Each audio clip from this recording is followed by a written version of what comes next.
বিজ্ঞান যতই এগিয়ে যাক না কেন, পৃথিবীতে এখনও কিছু অমীমাংসিত রহস্য রয়েছে, যা সমাধান করতে বিজ্ঞান তার হাত বাড়িয়ে দেয়। বিজ্ঞান তার যুক্তি দিতে পিছিয়ে থাকলেও অতিপ্রাকৃতিক শক্তির প্রতি মানুষের বিশ্বাস বাড়তে থাকে এবং মানুষ ভূত ও অনন্য শক্তির কথা বলতে শুরু করে। আসুন আমরা রহস্যময় জগতে যাত্রা করি। নাম্বার 1, সোমনাথ মন্দির। প্রাচীন ভারতের স্থাপত্যের এক নিদর্শন। গুজরাটের অসাধারণ সোমনাথ মন্দিরে বিশাল লুকানো ধন রয়েছে বলে জানা যায়।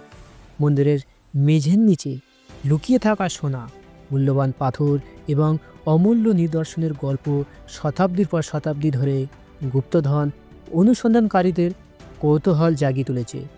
শতাব্দীর পর শতাব্দী ধরে এটি বেশ কয়েকবার ধ্বংস এবং পুনর্নির্মাণ করা হয়েছে এবং বলা হয় যে এতে বিশাল ধন রয়েছে।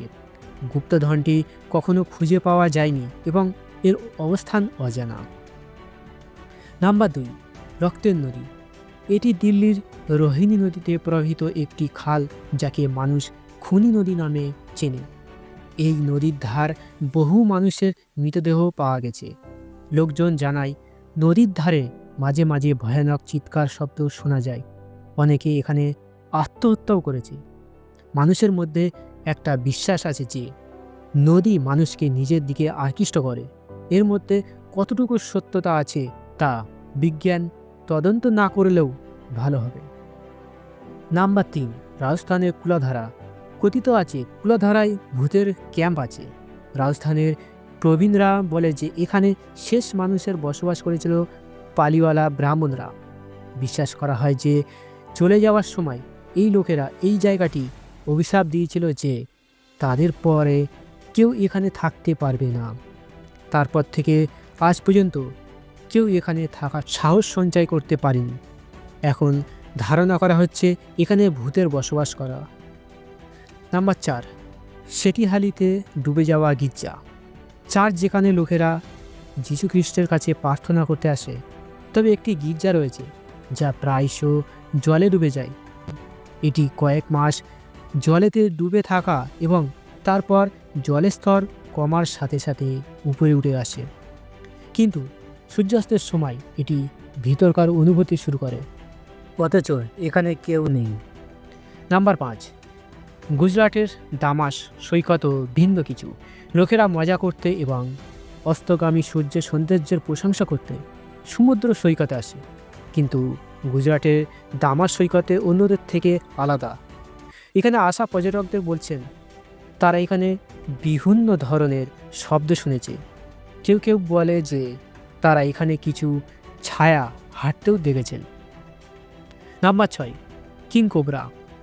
যেখানে বিশ্বের সবাই সাপকে ভয় পায়, মহারাষ্ট্রে এমন একটি জায়গা রয়েছে যাকে বলা যেতে পারে সাপের বিশ্ব।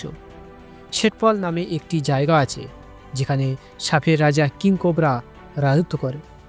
এখানে প্রতিটি শিশু সাপের সাথে খেলা করে এবং সাপও শিশুদের সামনে ভালোবাসে খেলা করে।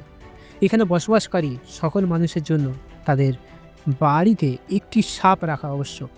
আজ পর্যন্ত এখানে সাপের কামড়ে একটিও ঘটনা ঘটেনি। নাম্বার 7, জায়গাটি যমজদের জন্য পরিচিত। দক্ষিণ ভারতে একটি স্থানের নাম কোডিনহি। এই জায়গাটি যমজদের জন্য পরিচিত। এই জায়গাটি ভারতে অন্যতম রহস্যময় স্থান। অনেক আন্তর্জাতিক স্তরে বিজ্ঞানীরা এখানে এসে গবেষণা করেছেন, কিন্তু কেন এখানে প্রায়শ যমজ সন্তানের জন্ম হয় সেই রহস্যের সমাধান করতে কেউ পারেনি। তথ্য অনুযায়ী এখানে 5 শতাব্দী যমজ রয়েছে। নাম্বার 8, হাওড়ার গঙ্গার রহস্যময় ঘাট। গঙ্গা পৃথিবীর অন্যতম পবিত্র নদী। ভারতীয় সংস্কৃত তাকে মা হিসাবে পূজা করা হয়, কিন্তু কলকাতা হাওড়া ব্রিজের কাছে গঙ্গার ঘাট সম্পর্কে পাওয়া যায় অদ্ভুত তত্ত্ব। কথিত আছে এখানে অনেক রহস্যময়জনক মৃত্যুর ঘটনা ঘটেছে। নাম্বার 9, ভানগড়ের রহস্যময় দুর্গ। যদিও আলওয়ারকে দেশের অন্যতম সুন্দর শহর হিসাবে বিবেচনা করা হয়, তবে এখানকার ভানগড় দুর্গ নিজের মধ্যে কোনো রহস্যের চেয়ে কম নয়। কথিত আছে এই স্থানটি নিজস্ব রহস্যময় ইতিহাস রয়েছে। সন্ধ্যা 6টার পর পর্যটকদের এই দুর্গে আসা নিষিদ্ধ। নাম্বার 10, আসামে পাখির দ্বার।